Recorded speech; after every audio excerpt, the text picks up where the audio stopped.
భారతీయ IT రంగంలో moon lighting అనే trend మరోసారి చర్చనీయాంశంగా మారింది. ఏకకాలంలో రెండేసి ఉద్యోగాలు చేస్తూ భారీగా సంపాదించే యువత గురించి మనం చాలాసార్లు వింటూ ఉంటాం కదా. ఆ ఆదాయం వెనుక, ఆ సంపాదన వెనుక ఉన్న అసలు నిజాలు ఇప్పుడు ఒక్కొక్కటిగా బయటకు వస్తున్నాయి.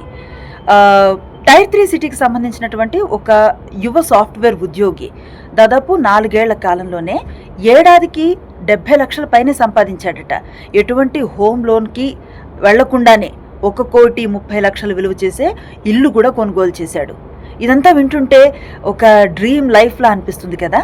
కానీ అసలు కదా ఇక్కడే మొదలైంది. ఇతను ఏకకాలంలో ఇలా రెండేసి రిమోట్ ఉద్యోగాలు చేయటం మూలాన దాదాపు 14 గంటలు ప్రతిరోజు శ్రమ పడాల్సి వచ్చేదంట. దాంతో మానసిక ఒత్తిడికి గురై తర్వాత ఆరోగ్యాన్ని కోల్పోయాడు.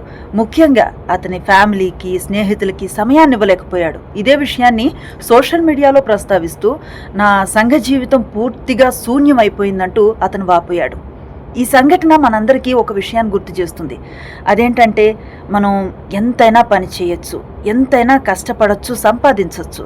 కానీ మన అనుకునే వాళ్ళతో కొంత సమయాన్ని గడపలేనప్పుడు, మన ఆరోగ్యాన్ని కాపాడుకోలేనప్పుడు, సమయానికి ఇంత తినలేనప్పుడు ఎంత సంపాదించి ఏం సుఖం చెప్పండి. కాబట్టి మన జీవితాన్ని ఎప్పుడు బ్యాలెన్స్డ్గా ఉంచుకోవాలి. లేదంటే ఎంత గొప్ప సక్సెస్ని సాధించినా చివరికి మనం ఒంటరిగా మిగిలిపోవాల్సి వస్తుంది.